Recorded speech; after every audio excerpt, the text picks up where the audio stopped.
Здравствуйте. Тема лекции «Экклезиологические ереси». Экклезиология – это богословская дисциплина, изучающая церковь. Соответственно, экклезиологическое учение – это учение о церкви, которое является частью общеправославного догматического вероучения. И так же, как возможны догматические ереси, касающиеся самой Божественной Троицы, Иисуса Христа, понимания Бога человека, понимания Бога Святого Духа, также возможны и ереси, касающиеся церкви, касающиеся понимания устройства церкви, задач церкви, природы церкви. Это экклезиологические ереси. Экклезиологические ереси существовали всегда, и с каждым веком их было все больше. Но в целом их можно систематизировать по определенным критериям, выделить в них самые популярные, самые влиятельные еретические представления. Как правило, экклезиологические ереси называются в соответствии с именем того человека, ересиарха, который их основал, или того движения, или какого-то региона, который их представлял. Естественно, экклезиологических ересей с самого начала было довольно много. Но я сейчас упомяну именно те, которые оказали наибольшее влияние на развитие богословской дискуссии и осуждение которых окончательно закрепило правильное понимание церкви в православном вероучении. Первая такая ересь – это монтанизм от имени некоего жреца по имени Монтан. Монтанизм еще называют фригийской или катафригийской ересью, поскольку этот жрец Монтан жил во Фригии, в Малой Азии. Сам он принял крещение в 156 году. И какое-то время, будучи формально христианином, он начал разрабатывать свое собственное учение. Учение это было, с одной стороны, очень странным, а с другой стороны, довольно-таки понятным и примитивным. Такие учения впоследствии возникали очень часто. Монтан заявил, что он сам напрямую общается с Богом, что он напрямую общается со Святым Духом, что он не нуждается в церкви как в посреднике между Богом и человеком, в церковной структуре, в церковной иерархии. И, казалось бы, учение более чем примитивное, и можно было не обращать никакого внимания. Но у Монтана появились довольно активные последователи, ученицы. Самый известный из них – это Присцилла и Максимила. Они в итоге сами же его Монтана объявили проклятым, то есть духом-утешителем. И город Пипузу во Фригии, где жил Монтан, объявили Новым Иерусалимом. Так идея о том, что Монтан напрямую общается с Богом, минуя церковь, превратилась в идею о том, что он сам же фактически и является тем самым Богом, Духом Параклетом. Надо сказать, что это учение было невероятно популярным. Тысячи и десятки тысяч христиан в итоге обратились в монтанизм, и среди них сам христианский теолог, мыслитель Тертуллиан. Тот самый Тертуллиан, которого очень часто цитируют многие православные священники, забывая о том, что вообще-то он ушел из церкви, и ушел не просто так, а именно потому, что фактически разделял учение монтанизма, считая, что церковь не должна быть посредником между Богом и человеком. И впоследствии в монтанизм ушло довольно много разных людей, и как христиан, так и нехристиан. Ересь монтанизма невероятно распространилась по Малой Азии, затронула Европу, Балканы, и, естественно, требовала осуждения.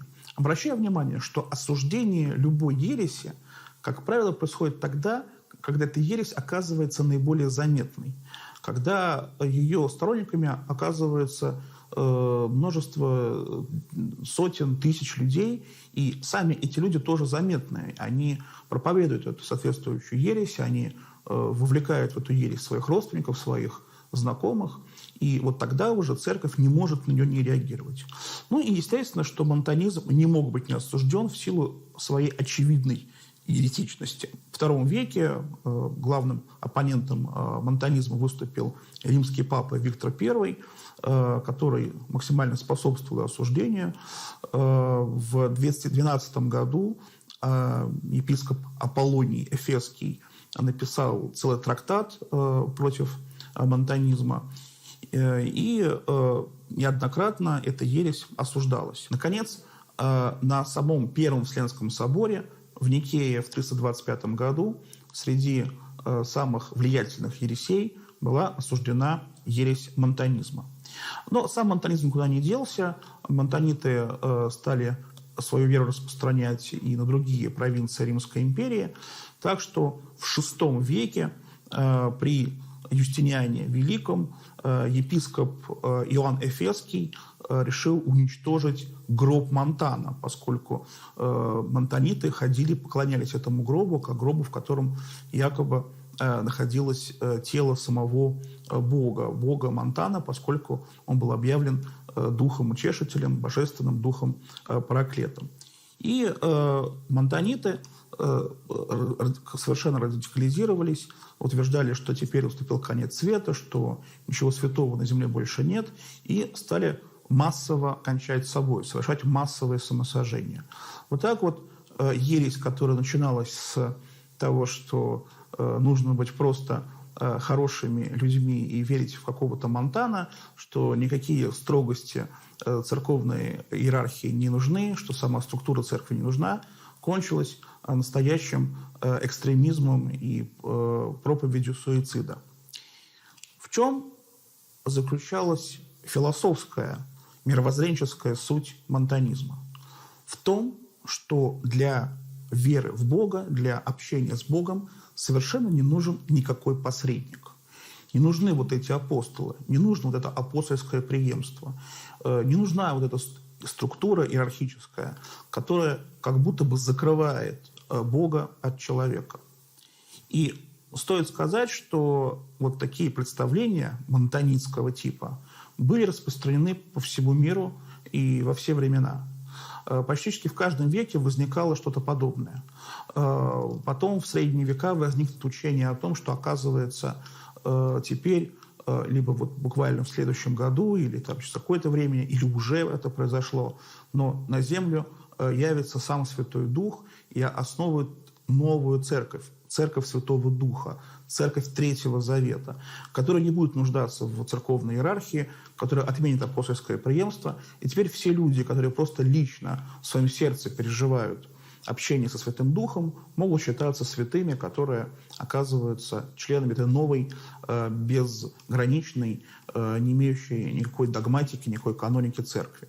Напомню, что идеи Третьего Завета, идеи Церкви Святого Духа были очень распространены в эпоху русского Серебряного века. Например, движение нового религиозного сознания Дмитрия Мережковского и Зинаиды Гиппиус как раз представляло вот это учение о том, что якобы теперь начинается эра Святого Духа, и они сами оказываются основателями этой новой церкви, церкви Третьего Завета. И естественно, что это опасная и глобальная ересь неоднократно была осуждена, и ее категорическое осуждение означало окончательное утверждение в церкви совершенно четкого понимания. Необходима церковная иерархия, основанная самим Иисусом Христом. Необходимо апостольское преемство. Без этого церковь существовать не может. Вторая глобальная экклезиологическая ересь, которая спровоцировала очень серьезные дискуссии и настоящие расколы в церкви, не имея какого-то одного единого названия, как правило, ее называют новотианством или новацианством, но ее проще всего было бы назвать очень просто пресвитерианством. Пресвитерианство, то есть представление о том, что церковью должны управлять не епископы, а священники. Как эта ересь возникла? В первые 3 века существования христианской церкви многие римские императоры организовывали настоящее гонение на церковь, что очень хорошо известно из истории Древнего Рима и из, собственно, самой церковной истории.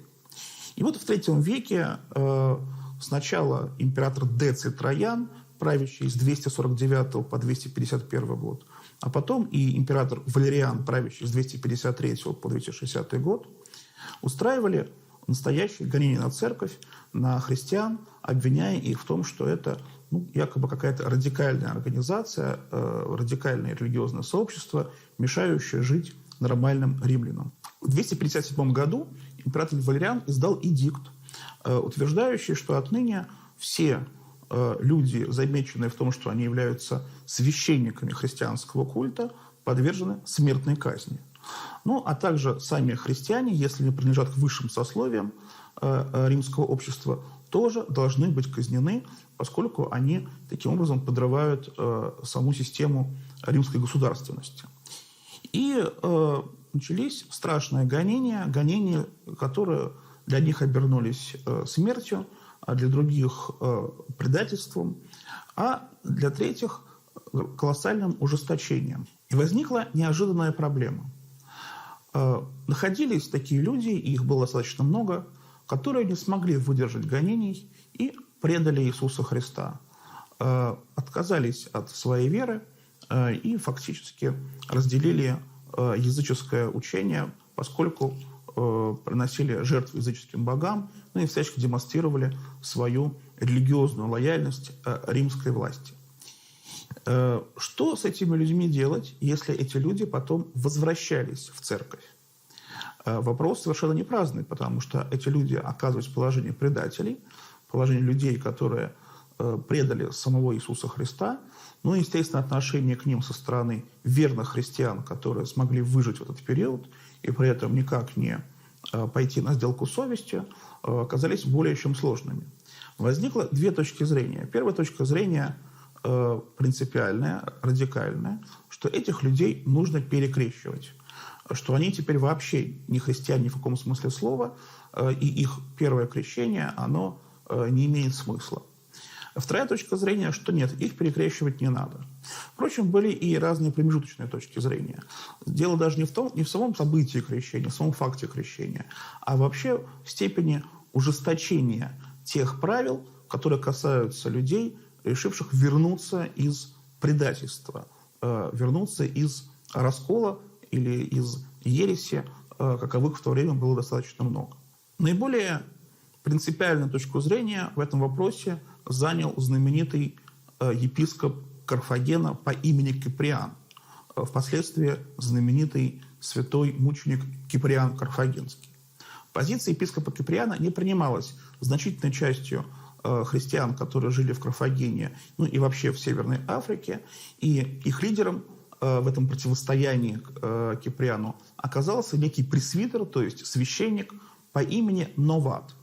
Вместе с ним, с Новатом, откололось от Карфагенской церкви 5 других священников, 5 других пресвитеров, и так возник знаменитый раскол Новата. Отсюда, собственно, название новатиане. Но на этом история не заканчивается, потому что Новат решил самостоятельно рукоположить себе диакона по имени Фелицисим. А потом Новат со своими друзьями-священниками, отколовшимися от Киприана, и с этим диаконом Фелицисимом избрал себе епископа по имени Фортунат. То есть мало того, что он откололся от канонической церкви, он еще и избрал себе епископа. Возникла идея, что священники сами себе могут избирать епископов. Естественно, что в 251 году Карфагенский собор категорически осудил позицию Новата, раскол Новата, который теперь стал не только расколом по форме, но и расколом по сути, потому что теперь Новат фактически проповедовал новое экклезиологическое учение. Когда Новат сбежал из Африки в Европу, то он направился в Рим. А в Риме в это время был свой раскол. Раскол между правящим папой Корнилием и антипапой. Антипапой по имени Новациан.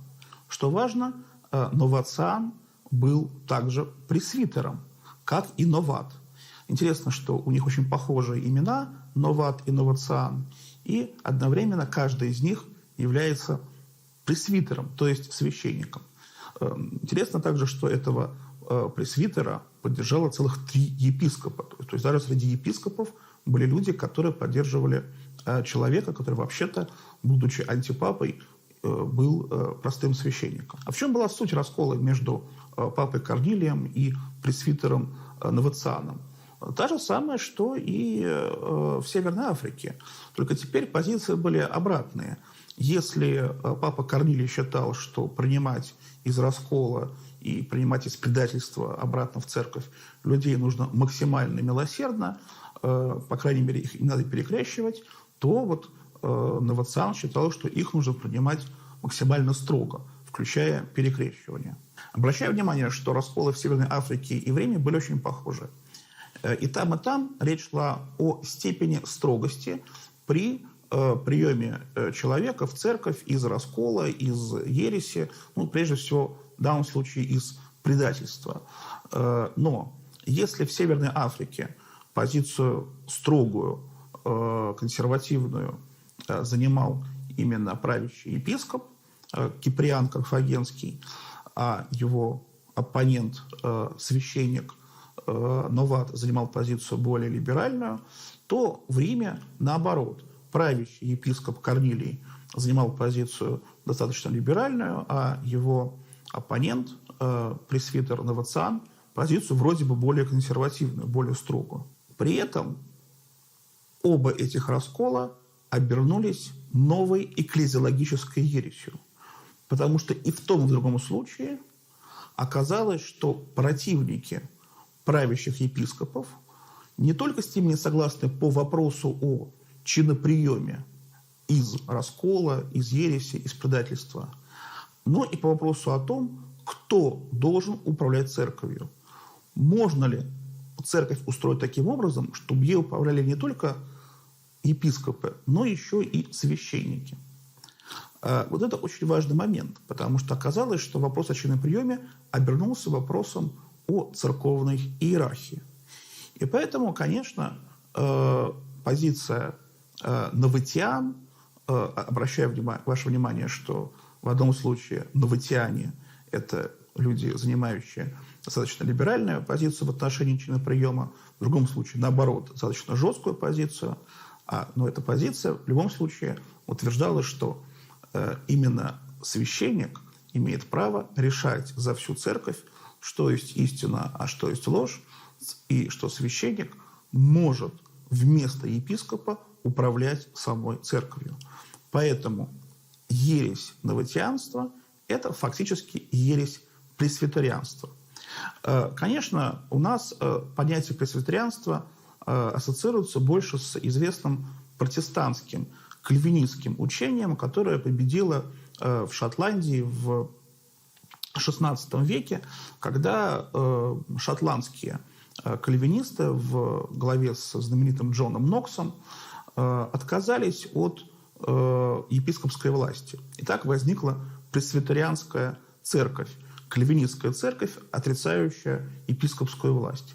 Поэтому в исторической церковной литературе учение и раскол новатиан так и называется новатианами, а не пресвитерианами. Хотя я лично считаю, что по сути это та же самая позиция, утверждающая, что пресвитеры, простые священники, простые иереи могут править церковью вместо епископов. Сами новатиане называли себя чистыми, чистенькими людьми, которые пребывают в чистой вере. По-гречески «кафары». Но отсюда возникло понятие «кафары» или «катары», то есть известная средневековая ересь людей, которые считали, что мир находится в настолько греховном состоянии, что теперь уже никакое спасение в официальной господствующей церкви невозможно, а нужно быть именно вместе с ними в их радикальном кафарском расколе. Но вот это понятие кафары как раз относится и к движению новатиан. Официальному осуждению ереси новатиан способствовал наследник Римского престола папа Стефан, который по вопросу о чиноприеме занимал прямо противоположную позицию, чем епископ Киприан Карфагенский. Но интересно очень, что каждый из них, и римский папа Стефан, и Киприан Карфагенский остались в истории церкви как знаменитые святые мученики. В то время как новатианство, и африканское новатианство, и римское новатианство осталось, безусловно, ересью.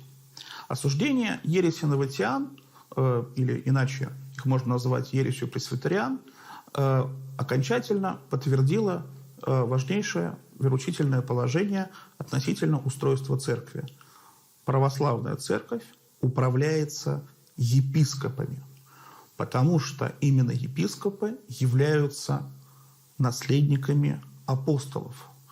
Когда мы говорим о апостольском преемстве, то оно касается только и исключительно епископов. И вообще можно себе представить, что изначально в церкви были только епископы. Пресвитеры, или иначе иереи, или просто священники, это люди, которых рукополагали сами епископы. Но священники не могли никого рукополагать. Поэтому церковь управляется именно епископами, и каждый церковный собор – это в точном смысле слова собор архиерейский. Это собор, которым управляют епископы, соответственно, архиереи каждой поместной церкви. Именно им дана власть вязать и решить судьбу всей церкви. Именно они являются наследниками апостолов в наше время. Что же касается вопроса о чиноприеме, то осуждение ереси новатиан способствовало пониманию того, что сама церковь в лице своих епископов каждый раз решает вопрос о том, как принимать из разных расколов, ересей и предательств людей обратно в церковь. Это каждый раз прерогатива самой церкви. Церковь каждый раз сама решает, как принимать тех, кто от нее отпал. Но при этом, конечно, мы понимаем, что церковь одна, и если человек входит в православную церковь без так называемого перекрещивания, то это означает, что с точки зрения православной церкви те таинства, которые происходили с ним в другой церкви, не истинной, еретической церкви, и прежде всего таинство крещения, это просто была пустая форма. Пустая форма, которая постфактум восполняется действием Святого Духа. Потому что если мы признаем, что это было действительное крещение, это было действительное таинство, тогда непонятно, зачем вообще ему переходить в какую-то другую церковь. Это очень важный вопрос, который касается такой темы, как чиноприем из раскола или ереси в истинную церковь. И третья глобальная экклезиологическая ересь, которая составила целую страницу в истории церкви, это донатизм. Возникла эта ересь изначально по тому же самому поводу, что и ересь новатианства. Это страшное гонение против церкви, которое учинил последний языческий римский император Диоклетиан. Напомню, что Диоклетиан, который до сих пор не был замечен в каком-то особом неприятии христианства, его жена была христианкой, его дочка была христианкой, вообще не очень интересовался религиозной политикой. Он занимался государственным созиданием Римской империи. Но однажды он задумался, почему у него не все получается, почему в империи возрастает экономический и социальный кризис. И он послушался своих советников, прежде всего своего собственного наследника своей власти, Цезаря Галерия, и в итоге пришел к тому, что во всем виноваты христиане. В итоге в 333 году Диоклетиан издал целых 4 эдикта о гонении на христиан. В это время от римских палачей погибли 1000 христиан. Это было самое страшное событие в истории антицерковных репрессий. И вместе с этим стало ясно, что, конечно, не христиане являются причиной всех бед Римской империи, но когда Диоклетиан это понял, было уже поздно, потому что, будучи достаточно хорошим политиком и императором, он в то же время остался в памяти не только самих христиан, но и самого Рима как жесточайший император, после правления которого, собственно, произошел распад Римской империи. И вот когда антицерковные репрессии прокатились по всему пространству Римской империи, по всей Европе, по всему Ближнему Востоку, по всей Северной Африке, то возникла следующая проблема. Действительно, некоторые православные епископы и священники, и тем более простые миряне, за это время показали себя не только как истинные последователи христовой веры, но и как люди достаточно трусливые и даже отмеченные в прямом предательстве и двурушничестве.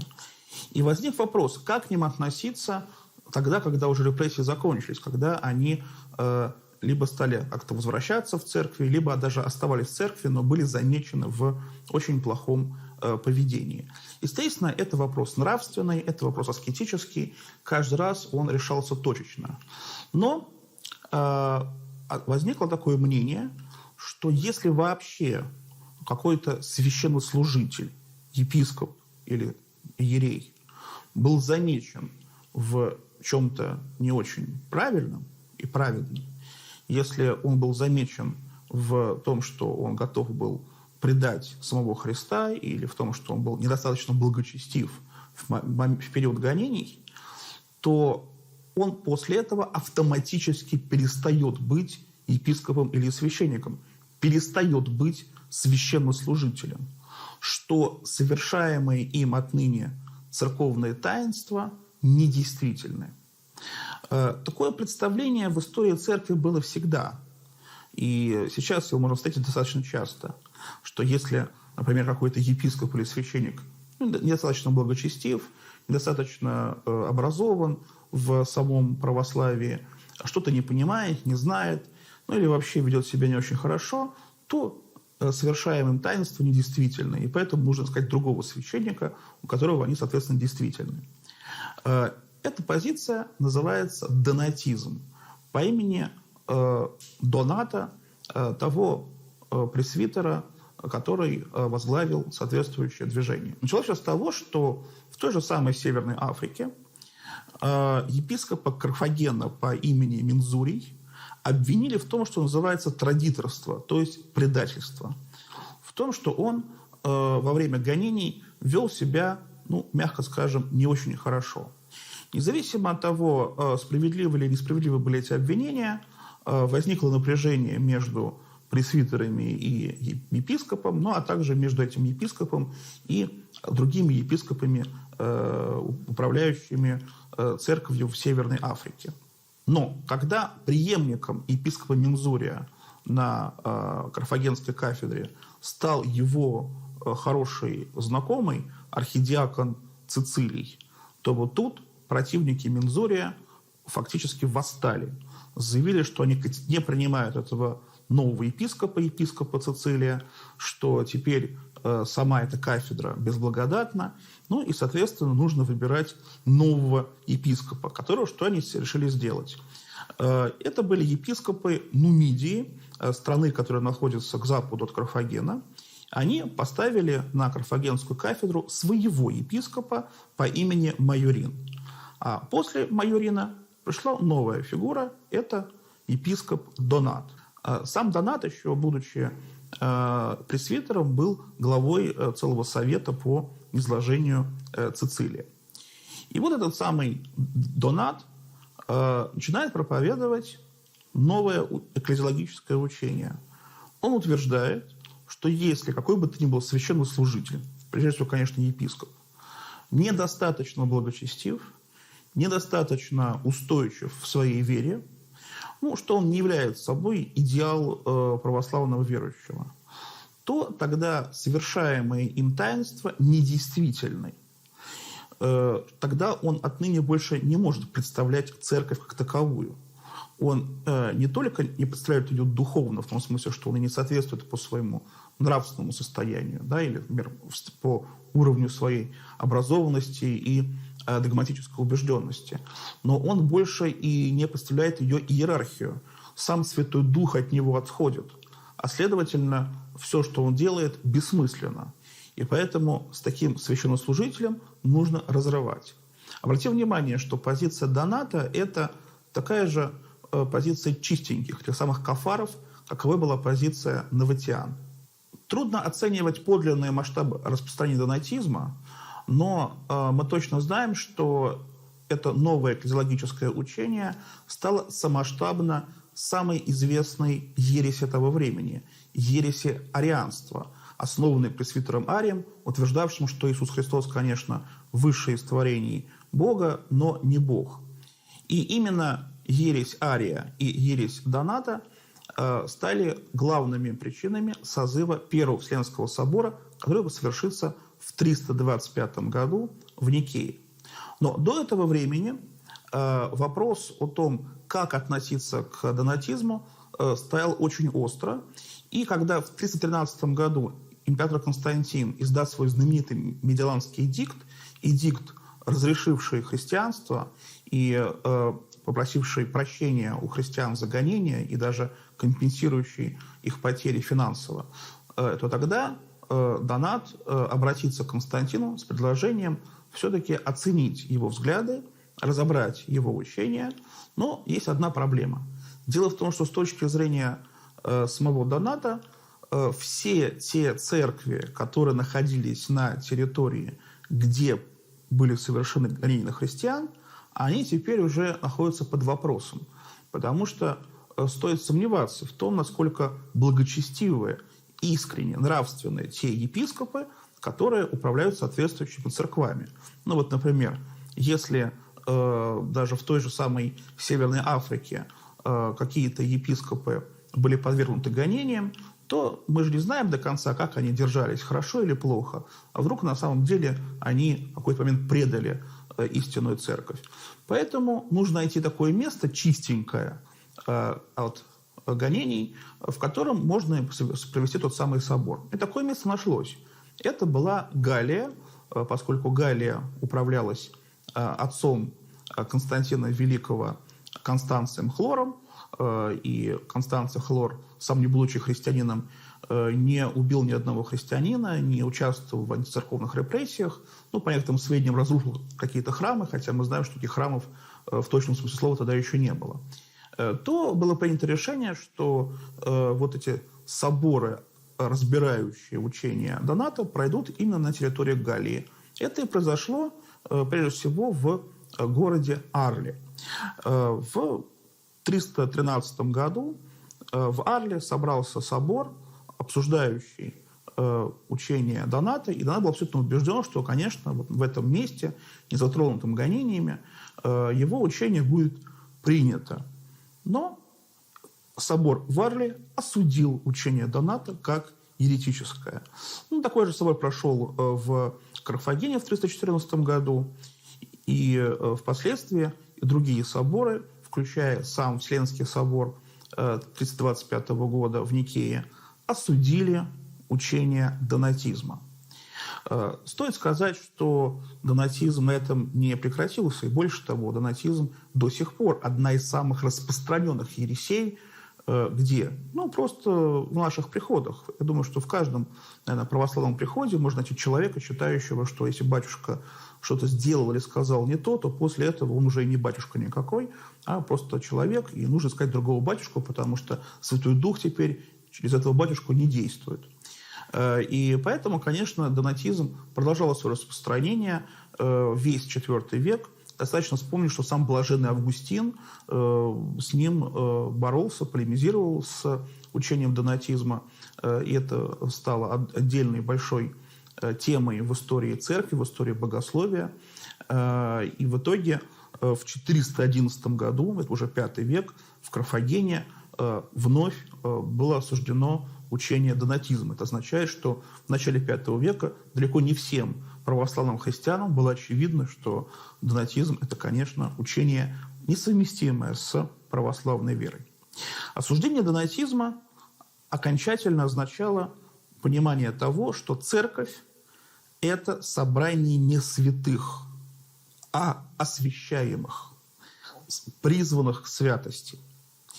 И, конечно, когда какой бы то ни было священнослужитель совершает какой бы то ни было грех, то отнять от него действие Святого Духа, лишить его права вязать и решить, может только сам Святой Дух, сам Бог через совершенно конкретный акт через акт лишения его прав совершать соответствующее таинство, то есть через лишение его сана.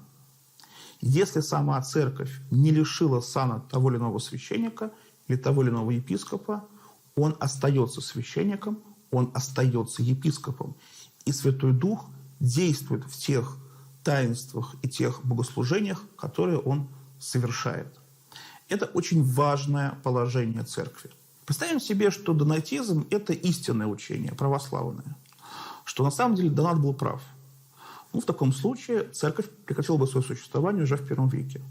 Потому что если действительность таинств, совершаемых священнослужителями, зависит от их внутреннего состояния, то тогда нет никаких гарантий, что это состояние всегда может быть хорошим, что оно может быть праведным, что священнослужитель в каждую минуту своей жизни остается истинным верующим православным человеком, что он прекрасно понимает всю догматику, хорошо знает каноны, и главное, что он человек высоконравственный, что он никогда не испытывает никаких сомнений, никаких неприятных, неправедных переживаний, что он вообще не грешит. Представим себе ситуацию, что какой-то епископ уже в I веке идет совершать очередную литургию. И вдруг накануне литургии он начинает сомневаться в существовании Бога. Такое может быть? Почему нет? Да, такое может быть. Означает ли это, что после этого от него отходит Святой Дух? С точки зрения Доната так оно и происходит. И получается, что епископ, который сомневается в существовании Бога и при этом совершает литургию, на самом деле совершает просто какое-то такое театральное действие. А присутствующие на этой литургии люди не знают о том, что на самом деле 1,5 часа или 2 часа назад от этого епископа Святой Дух отошел.